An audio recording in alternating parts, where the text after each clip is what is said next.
Hello students, as a part of educational psychology, we will start with the nature of classroom communication, from which we will explain or we will learn about communication styles in classroom. Objectives. In this lesson, we will learn about different communication styles used in classroom and how teachers and students talk using classroom talk to stimulate students. Introduction. School or an institution is a place where students learn skills, abilities and knowledge in different disciplines. They develop and shape their personality through the activity of learning. In the learning process, two main persons are involved, teachers and pupils. Each party has his or her own traits and goals. Each plays different roles and has a different social status. Student-teacher communication is a vital part of maintaining student grades and improving overall student success rates, not just communication directly from teachers to students, but communication between the two parties.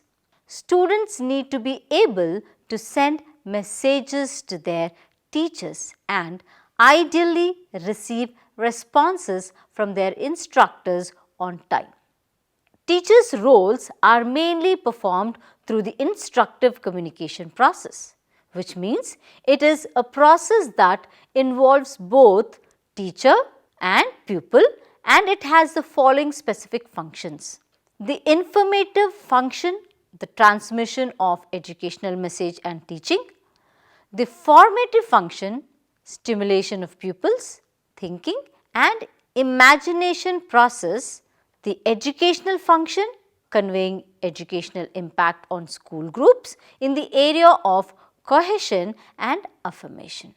The evaluation and regulation function of the teaching, learning processes, the function of solving educational problems, etc. During the didactic communication, the teacher demonstrates a specific communication style, able to define her especially in the area of social communication at a high performance level. The didactic communication process is achieved in classrooms. The classroom environment has a lot of dimensions: ergonomic, psychological, social, normative, operational and innovative. Recent studies have revealed that classroom environment has to be secure, proper and adequate for pupils' development. In a secure environment, each pupil will develop his or her own self-safety strategies and the school failure events will decrease. Self-safety is connected to building original trust, a concept developed by Erikson. Original trust is critical to individuals' development. It can help people to adopt a full attitude of self-confidence, showing courage in facing difficulties, or it will distort behavior so that any change will free.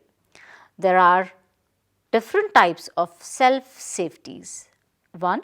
The security requiring type is characterized by constant exposure to dangerous situations for diminishing fear, for convincing themselves of their own social value and for mitigating the inferiority complexes.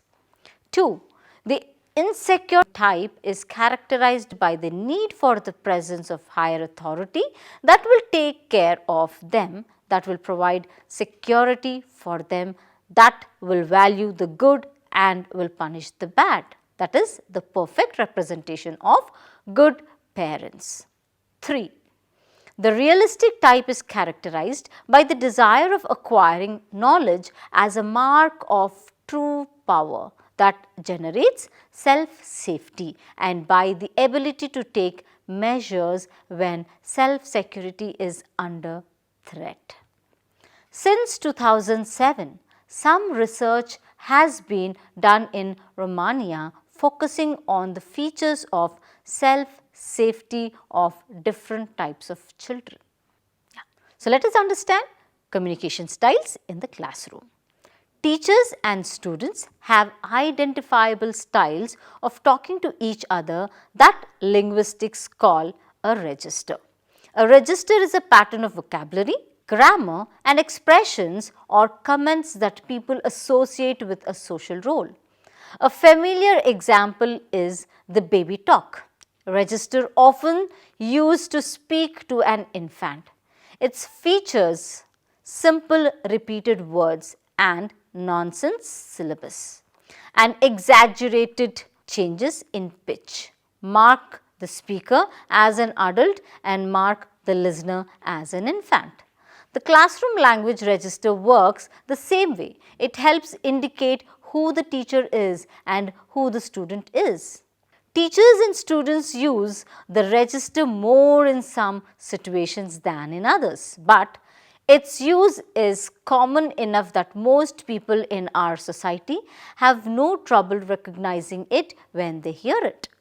In general, effective classroom communication depends on understanding how features of classroom talk registers like these operates during actual class times.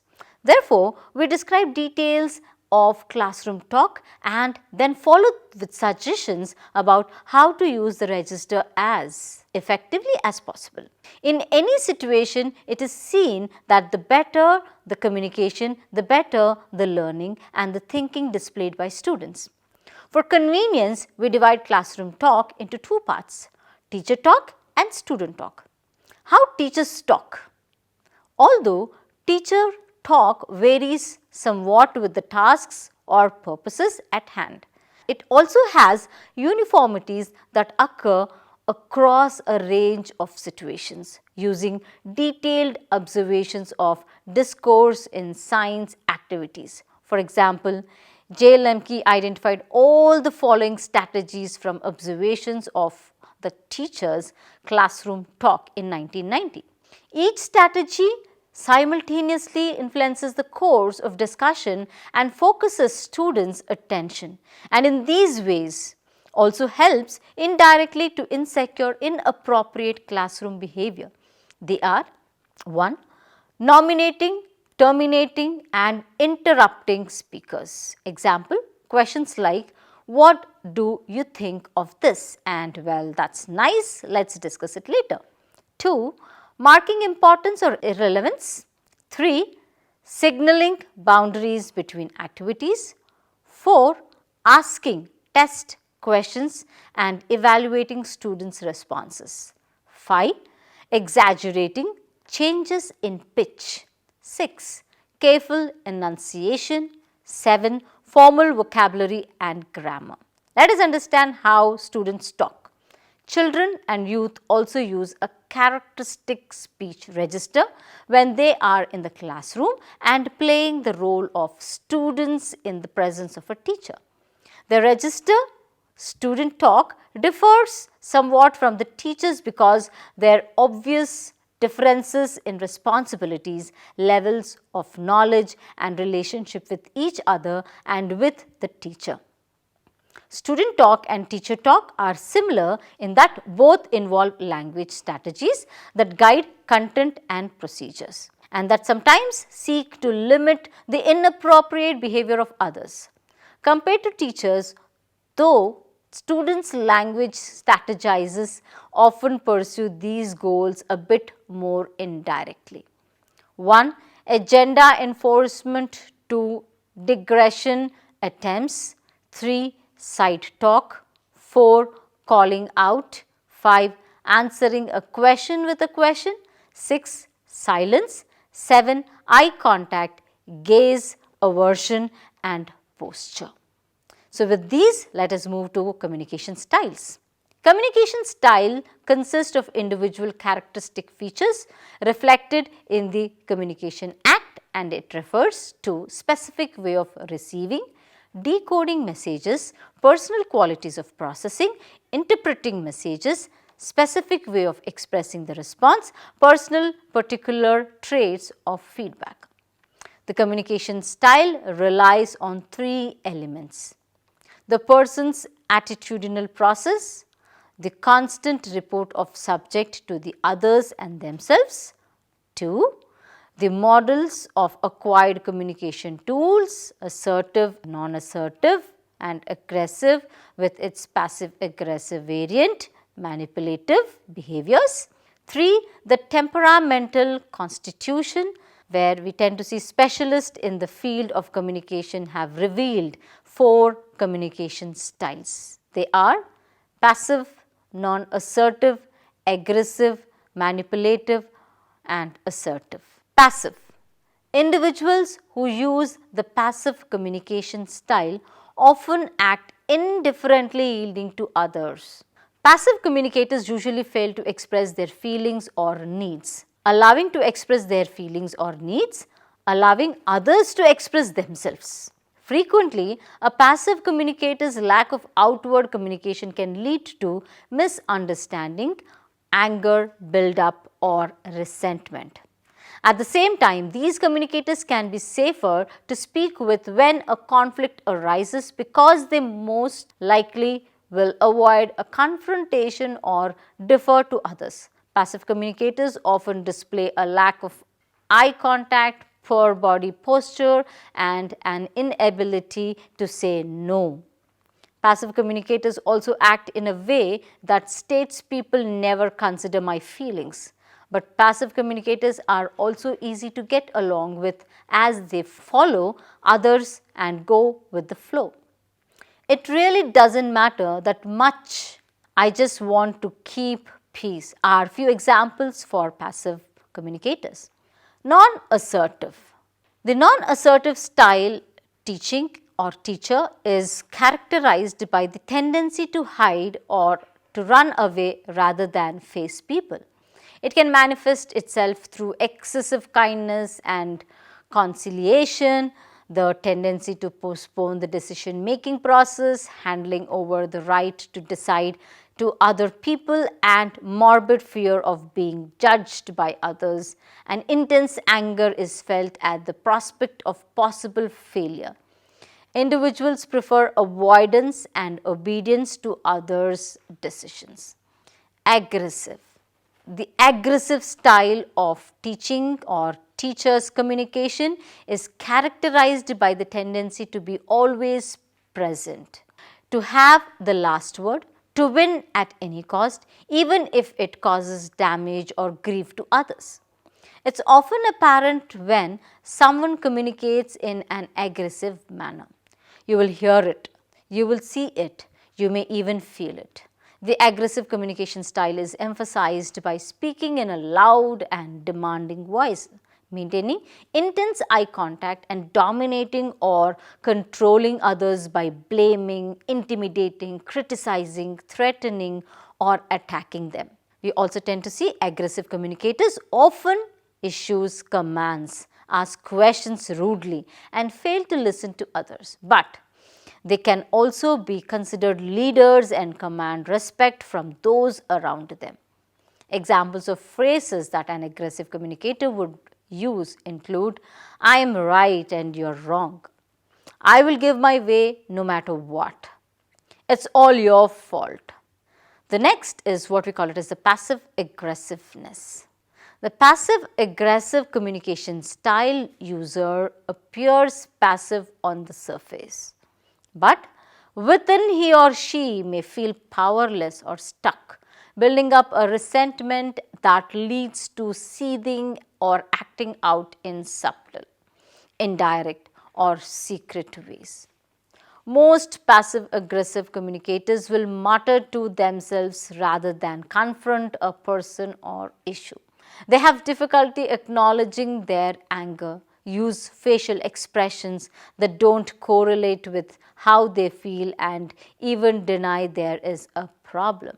Passive aggressive communicators are most likely to communicate with body language or a lack of open communication to another person, such as giving someone the silent treatment, spreading rumors behind people's back and sabotaging others' efforts. Passive aggressive communicators may also appear cooperative but may silently be doing the opposite. Ultimately, passive aggressive communicators are aware of their needs but at the same time struggles to voice them. Examples of phrases that a passive aggressive communicator would use include, "That's fine with me, but don't be surprised if someone else gets mad." "Sure, we can do things your way." Then mutters to self that your way is stupid. Manipulative. The manipulative style is characterized by the preference for a backstage role, by the tendency to wait until the opportune moment comes, and by the tendency to look for any hidden intentions behind other statements. This style of communication uses cunning, deceit and influence to control the outcome of the conversation and thus the actions of the people around them. Manipulative communicators rarely say what they mean. Instead, they will bury their real goals within layers of obfuscation to get their way without the other person even realizes it. This style is often characterized as insincere and patronizing, and even people realize that they have been played by a manipulator. They will not respond well to that person in future communications. While some manipulation could come in useful in a customer facing role or a student facing role where there is a need to calm down an irritated student. This style will lead to some clashes within teams or departments if one employee is using it constantly and consistently, where a possible manipulative communicator should be steered into assertive communication. Manipulator knows what they want to achieve and has clear goals. They are just not taking the best path to get there. By prioritizing everyone's needs, not just their own, they could achieve better results without upsetting colleagues. How to adjust your manipulative style to communicate better? Work on being more direct with your wants and needs. Practice asking directly for what you would like and having grace if the answer is not what you would like. Understand that this style of communication quickly breeds resentment among colleagues. As you adjust your style, expect them to be a bit wary of your motivations. Be consistent in your change and remember to look for solutions that benefit everyone, not just you. Stay away from using emotional arguments. Be factful, precise, and direct in your communication. Use your patience and stay calm during conversations. Stand strong in your convictions and they will see that you are not an effective target for their communication style by firmly but politely refusing to allow them to manipulate you. They will adjust their approach. Assertive style of communication. The assertive style is characterized by the ability of self-assertion, honesty, and direct approaches in personal speech, accompanied by ability to provide straightforward opinions without aggression and without harm to others, pursuing their interests without violating the other's needs. Thought to be the most effective form of communication, the assertive communication style features an open communication link while being overbearing. Assertive communicators can express their own needs, desires, ideas, and feelings while also considering the needs of others. Assertive communicators aim for both sides to win in a situation, balancing one's rights with rights of others. One of the keys to assertive communication is using I statements, such as I feel frustrated when you are late for a meeting, or I don't like having to explain this over and over. It indicates ownership of feelings and behaviors without blaming the other person. Examples of phrases an assertive communicator would use include, we are equally entitled to express ourselves respectfully to one another. I realize I have choices in my life and I consider my opinions. I respect the rights of others. How to become an assertive communicator is one of the major questions that students or a teacher has. Understanding how others communicate can be key to getting your message across to them. In order to develop a more assertive communication style, here are few tips to keep in mind. 1. Take ownership. Use I statements. 2. Maintain eye contact. 3. Learn to say no. 4. Voice your needs and desires confidently. Thus, every communication style used in classroom has its own way to interact and lead the students to come closer or farther from the teacher, which can affect their growth and development in the process towards successful careers. Summary: student or teacher communication is vital part of maintaining students' grades and improving overall student success rates. Not just communication directly from teachers to students, but communication between the two parties is important. Students need to be able to send messages to their teachers and ideally receive responses from their instructors on time. Streamlining students-teachers communication can offer your students much higher overall odds of success. A strong student or a teacher relationship is a strong indicator of student success. All of these communication styles, passive, aggressive, assertive, manipulative, exist on a spectrum. People will rarely be 100% of one style. Rather, they will have primary and secondary and sometimes even tertiary styles. You will see people switch between styles as necessary based on the situation, the person they are speaking with, and many other factors. In general, you will find that having a mix of all these communication styles will result in a better team.